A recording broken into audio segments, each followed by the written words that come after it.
I never thought I'd be writing this story, but after everything that's happened over the past 8 months, I need to get this off my chest and maybe help other people understand that sometimes the people who are supposed to love you the most are actually the ones who want to see you fail. What started as the worst night of my life when my dream house burned down became the moment I finally learned the truth about my family. And honestly, the evidence I captured that night changed everything in ways I never could have imagined. Name is Marcus, I'm 32 years old, and until last December, I thought I was living the American dream. I'd built a successful tech consulting business from scratch, bought a beautiful house in an upscale neighborhood, and was finally feeling like all the hard work and sacrifices I'd made over the years were paying off. I was proud of what I'd accomplished, especially considering I'd grown up in a family that never expected much from me, and I thought my success would make them proud of me too. But I was completely wrong about that last part, and the night my house burned down showed me just how toxic and destructive my own family had become behind the mask of fake support they'd been wearing for years. What I discovered through my home security cameras that night was so shocking and devastating that it's taken me months to process everything and decide what to do with the information I have. Now that the legal proceedings are almost over, I finally feel ready to share this story, because I think there are probably other people out there dealing with similar family dynamics who need to know they're not alone. Let me start from the beginning, because understanding the family dynamics that led to this situation is crucial to understanding why what happened was so devastating. I grew up as the middle child in a family of 5 kids, and from early on, it was clear that I was different from my siblings in ways that made my parents uncomfortable. While my brothers and sisters seemed content with average grades and modest ambitions, I was always pushing myself to excel academically and dreaming about building something bigger than the small-town life we were living. My parents, Linda and Frank, were good people in many ways, but they had very limited expectations for their children and seemed threatened by any ambition that went beyond their understanding. They both worked blue-collar jobs. My dad was a mechanic and my mom worked part-time at a grocery store, and they'd built their identity around being simple, hardworking people who didn't put on airs or try to be something they weren't.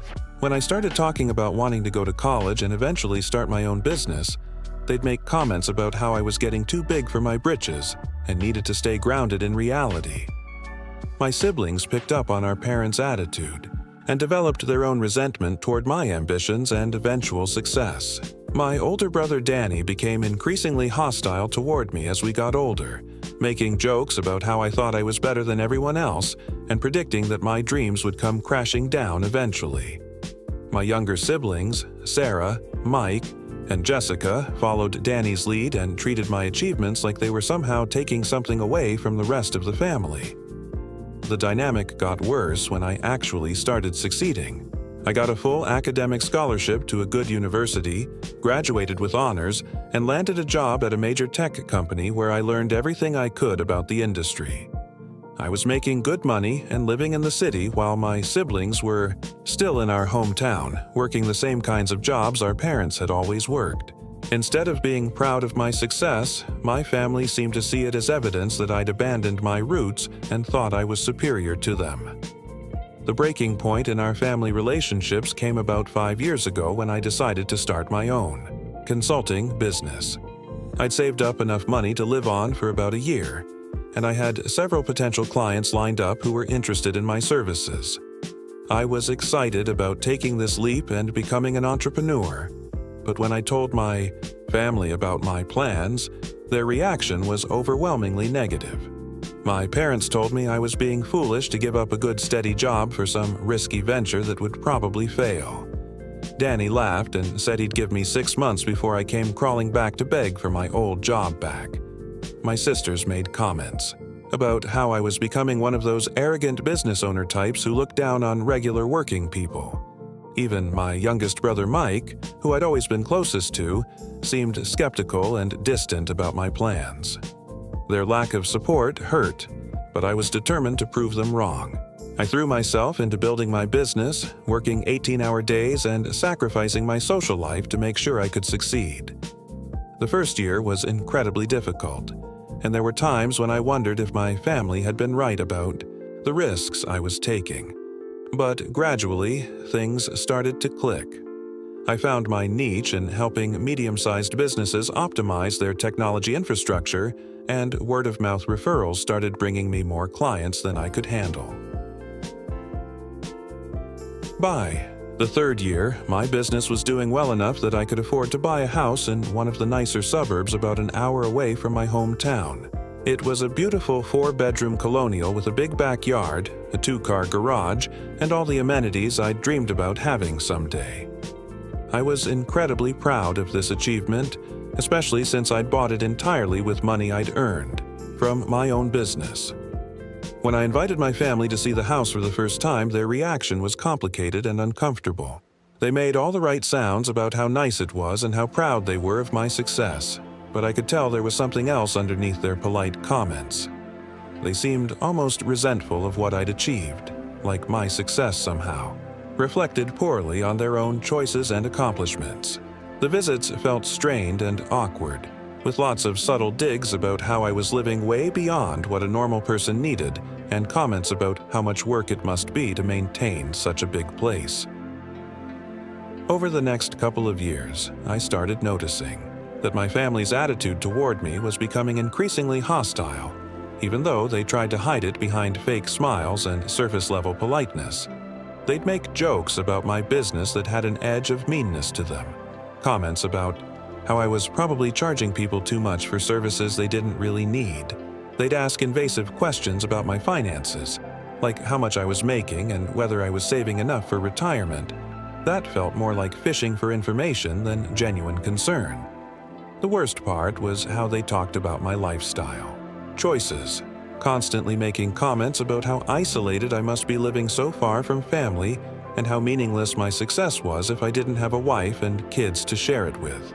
They seemed to take pleasure in pointing out everything that was supposedly missing from my life, like they were trying to convince themselves that their traditional choices were superior to my unconventional path. I started limiting my contact with them because these interactions were becoming so draining and negative. I'd still show up for major holidays and family gatherings, but I stopped sharing details about my business or personal life because I knew they'd find ways to criticize or minimize whatever I told them. I thought I was managing the situation reasonably well by maintaining some distance while still being part of the family, but I had no idea how deep their resentment actually ran. If you've ever dealt with family jealousy or felt like your success made your relatives uncomfortable, you probably understand how isolating and confusing this dynamic can be. And I'd love to hear your experiences in the comments because it helps to know other people have navigated similar situations. Everything came to a head last December when I decided to host Christmas dinner at my house for the first time. I'd been thinking about it for months, imagining how nice it would be to have everyone together in my beautiful home, sharing a meal and maybe finally getting past some of the tension that had been building between us. I spent weeks planning the menu, decorating the house, and making sure everything would be perfect for our family celebration. I invited everyone well in advance, and they all agreed to come, though I could tell some of them weren't entirely enthusiastic about it. My mom made several comments about how much work I was creating for myself and whether I really knew how to host a proper family dinner. Danny joked about whether my fancy house would survive having the whole family invaded. But overall, they seemed willing to come, and I was hopeful that this might be a turning point in our relationships. The dinner was scheduled for December 23rd, which was a Saturday that year. I took the whole week off from work to prepare, shopping for groceries, cleaning the house from top to bottom, and setting up the dining room with my good china and silverware. I even bought new outdoor lights to make the house look extra festive for the holidays. I was genuinely excited about having everyone over and creating some positive family memories in my new home. On the morning of the 23rd, I got a series of texts from different family members saying they couldn't make it to dinner after all. Danny said his kid had come down with a fever and they didn't want to risk getting everyone sick. Sarah claimed her car was having problems and she couldn't find anyone to give her a ride. Mike said he'd forgotten about a work commitment that he couldn't get out of. One by one, every single person who'd committed to coming found an excuse to cancel at the last minute. I was disappointed and hurt, but I tried to be understanding about it. Sometimes plans fall through, and maybe it really was just a series of unfortunate coincidences.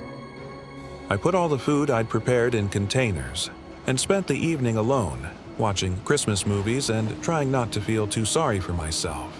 I figured we could reschedule for New Year's or maybe plan something for the following year that would work better for everyone.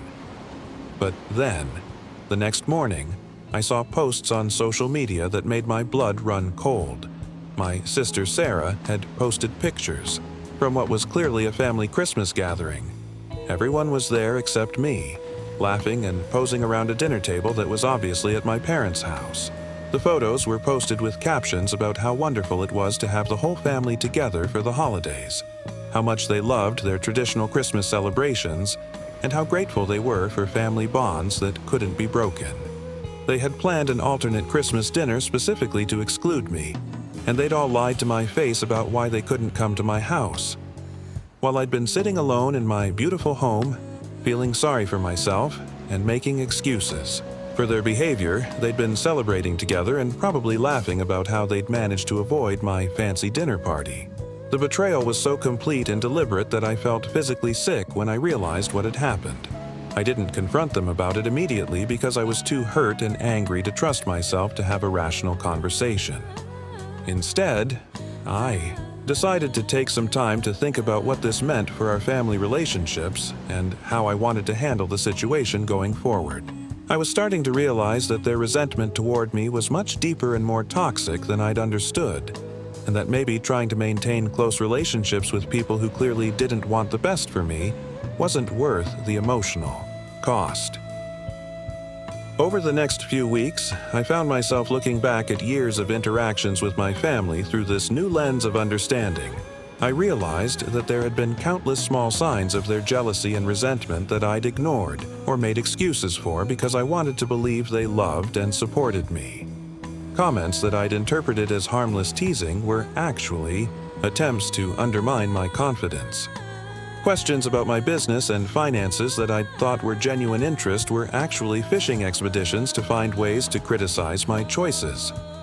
I decided to step back from family relationships for a while and focus on my business and my own well-being. I stopped initiating contact with them, stopped attending family gatherings, and generally tried to create some emotional distance while I figured out how to move forward.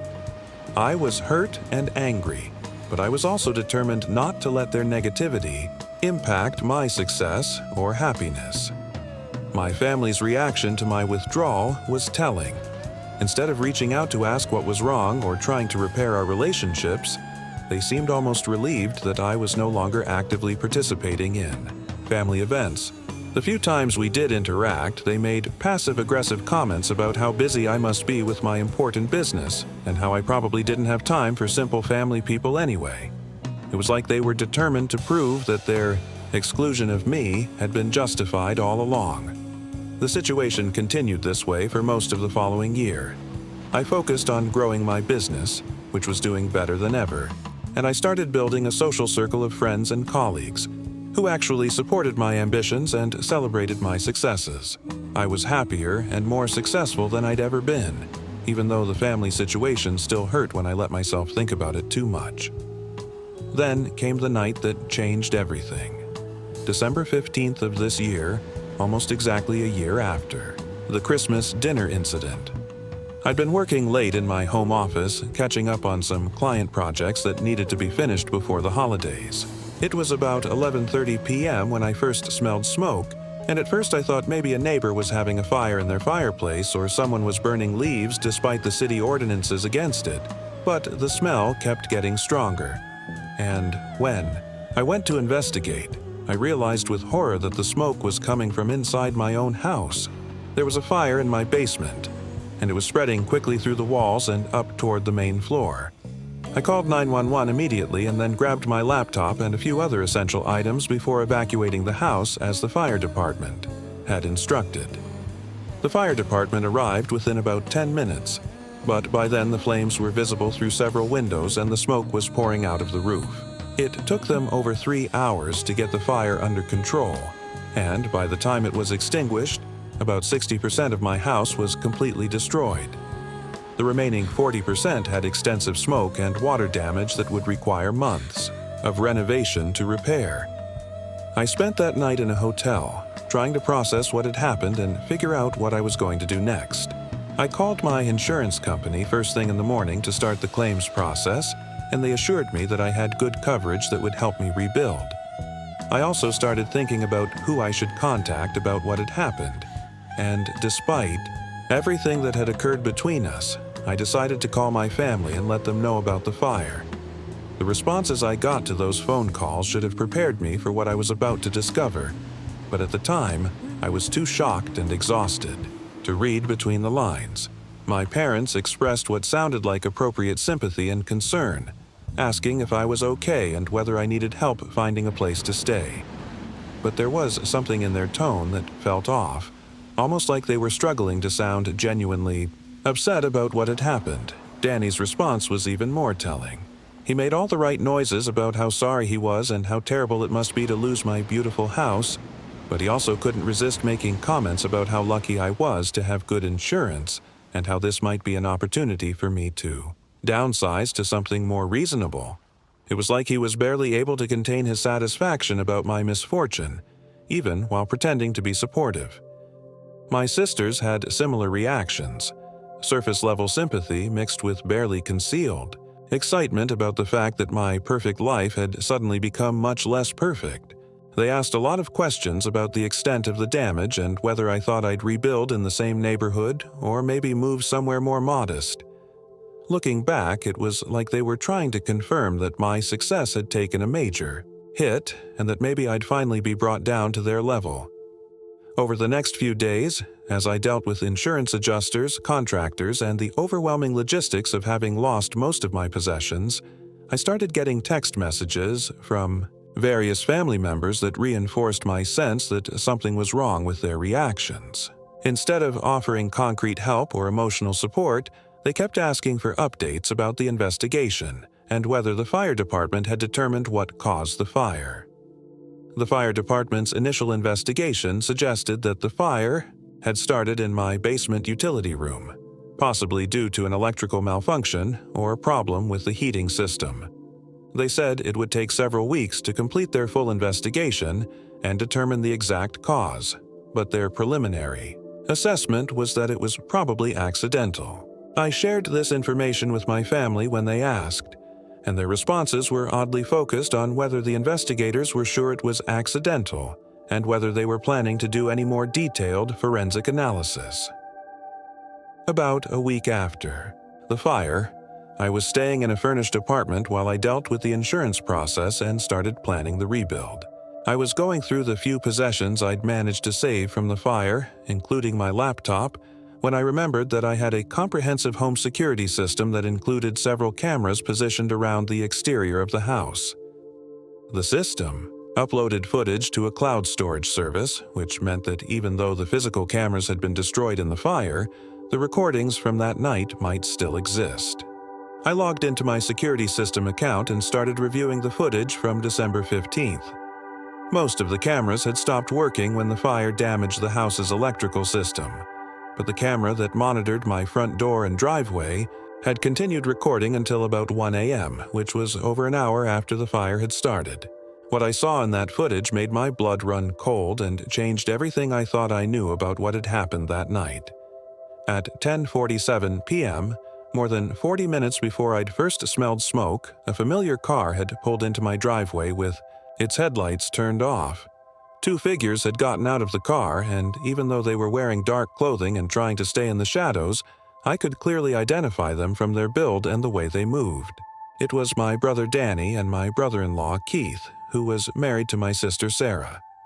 The footage showed them going around to the back of my house, staying out of view of the street and moving like they knew exactly where they were going. They were carrying what looked like containers of some kind, and they spent about 15 minutes somewhere behind the house before returning to their car. They drove away with their headlights still off, and about 20 minutes later, I could see the first faint glow of flames starting to appear in my basement windows. I watched this footage over and over again, unable to believe what I was seeing, but unable to deny the evidence in front of me. My own brother and brother-in-law had deliberately set fire to my house, and they'd done it while I was inside, working late and unaware of what was happening in my basement. If I'd fallen asleep at my desk or been slower to notice the smoke, I could have died in that fire. They'd been willing to risk my life to destroy everything I'd worked for. But the footage also showed something else that was almost as devastating as the arson itself. At 11:52 p.m., just a few minutes after I'd called 911 and evacuated the house, another car had pulled up across the street from my house.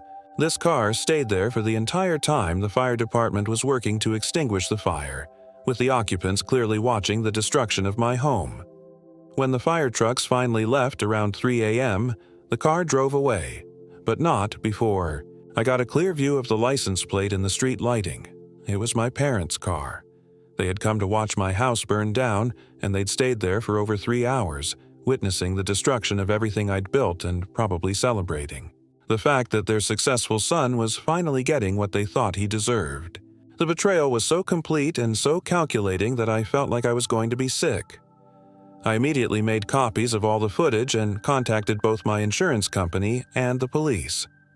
The insurance investigator was very interested in the security camera evidence, since it clearly showed that the fire had been deliberately set rather than being the result of an accidental malfunction.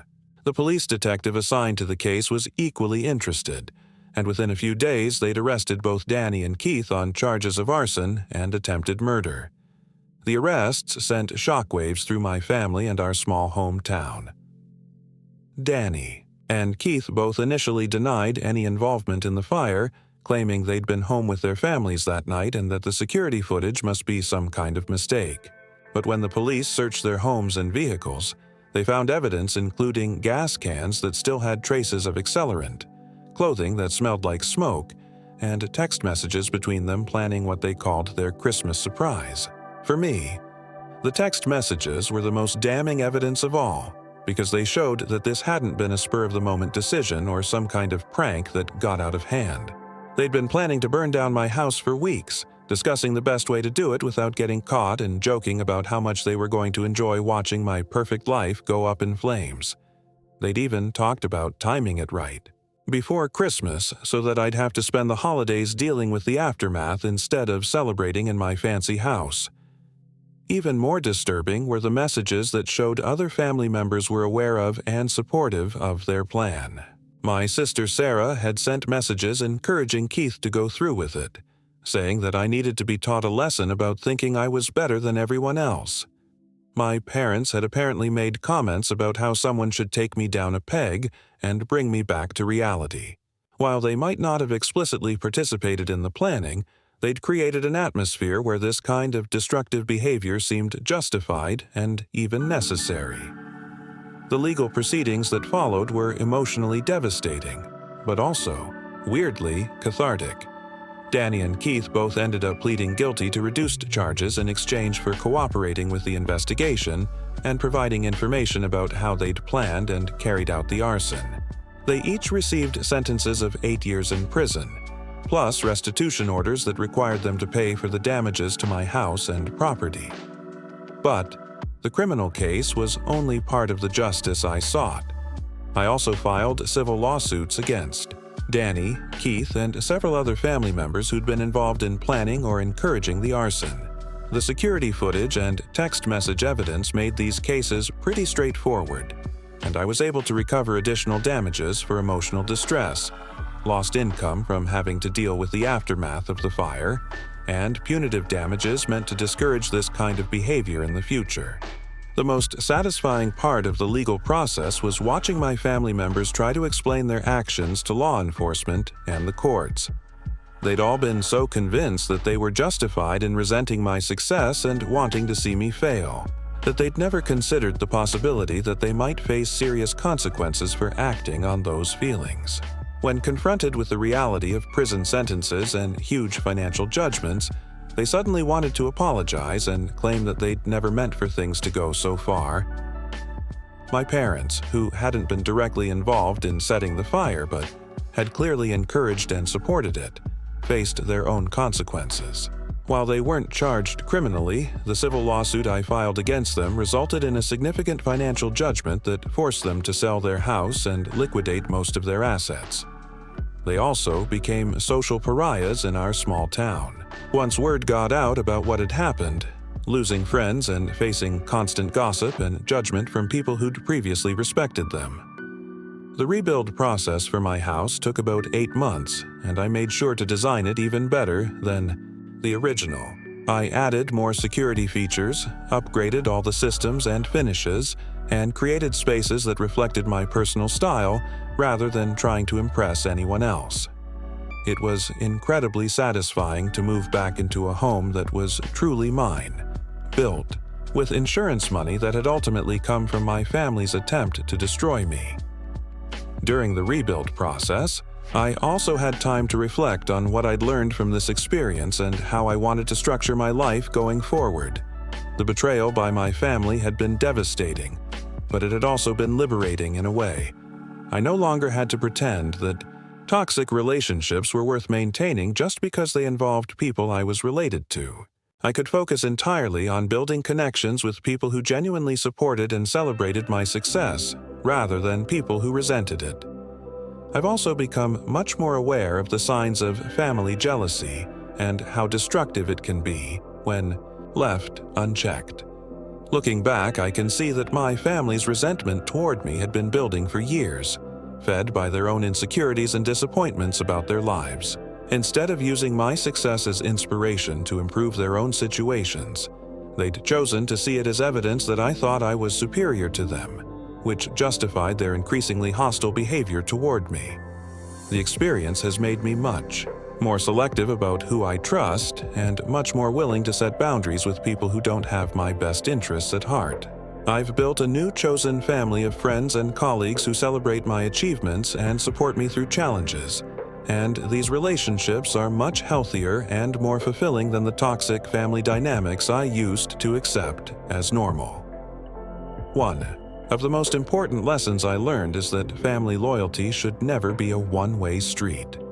I'd spent years making excuses for my family's behavior and trying to maintain relationships with people who clearly didn't want the best for me, all because I thought that's what family members were supposed to do for each other. But real love and support have to be mutual. And when people consistently show you that they resent your happiness and success, it's okay to protect yourself by limiting their access to your life. The legal proceedings also taught me the importance of documentation and evidence when dealing with people who might not have your best interests at heart. If I hadn't had that security camera footage, Danny and Keith might have gotten away with burning down my house, and I never would have known the truth about my family's involvement. Now, I'm much more careful about protecting myself and my property, not because I'm paranoid, but because I've learned that even people you trust completely can betray you in unimaginable ways. My business has continued to thrive throughout all of this, partly because the experience taught me to value the relationships and opportunities I have rather than taking them for granted. My clients and professional colleagues have been incredibly supportive throughout the legal proceedings and the rebuild process, and several of them have said that watching me handle this crisis with dignity and determination has actually increased their respect for me and confidence in my abilities. I've also started speaking publicly about family jealousy and the importance of recognizing toxic relationship patterns, because I think there are a lot of people out there who are dealing with similar situations but don't realize how destructive these dynamics can be. Family members who consistently undermine your success, question your judgment, or seem to take pleasure in your setbacks are not people you need to keep in your life, regardless of your genetic connections to them. The aftermath of the fire and legal proceedings has been life-changing in ways I never could have anticipated. While I wouldn't wish the experience on anyone, it ultimately freed me from relationships that were holding me back and helped me build a life that's more authentic and fulfilling than anything I had before. I'm happier, more successful, and more confident than I've ever been, surrounded by people who genuinely care about my well-being and celebrate my achievements. My former family members have all faced significant consequences for their actions, and while I don't take pleasure in their suffering, I do think it's important that they learn there are real-world repercussions for treating people badly just because you're related to them. Danny and Keith are still in prison, my parents lost their home and most of their social connections, and my sisters are dealing with the financial and social fallout from being associated with the whole situation. I occasionally get messages from various family members asking for forgiveness or trying to rebuild our relationships, but I'm not interested in going backward. They showed me who they really were when they celebrated the destruction of my home and property, and I believe them. These aren't people who made a single mistake in judgment. These are people who spent years nurturing resentment and hostility toward me, until it reached the point where they were willing to commit serious crimes to see me fail. The security footage that captured their crimes also captured something else that I think about often. It showed me the truth about people I'd loved and trusted for my entire life. Sometimes the most painful lessons are also the most valuable ones, and learning that my family saw me as an enemy rather than someone they wanted to succeed has actually made me much more discerning about who I allow into my inner circle. I've started dating someone wonderful who I met through professional networking, and she's been incredibly supportive throughout the final stages of the legal proceedings and the adjustment period of moving back into my rebuilt home. She comes from a family that actually celebrates each other's successes and supports each other through challenges, which has been a revelation for me. I'm learning what healthy family dynamics actually look like, and it's so different from what I grew up thinking was normal. My business has expanded significantly over the past year, partly because the experience of dealing with the fire and legal proceedings taught me new skills in crisis management and strategic planning that I've been able to apply professionally. I've also developed a reputation for being someone who can handle difficult situations with integrity and determination, which has attracted clients who value those qualities in their business relationships. Looking back on everything that's happened, I'm amazed by how much my life has improved since that terrible night when my house burned down. At the time, it felt like my world was ending, but it actually turned out to be the beginning of a much better chapter in my life. Losing my house forced me to confront toxic family relationships that I'd been avoiding for years, and while the process was painful, the end result has been incredibly liberating.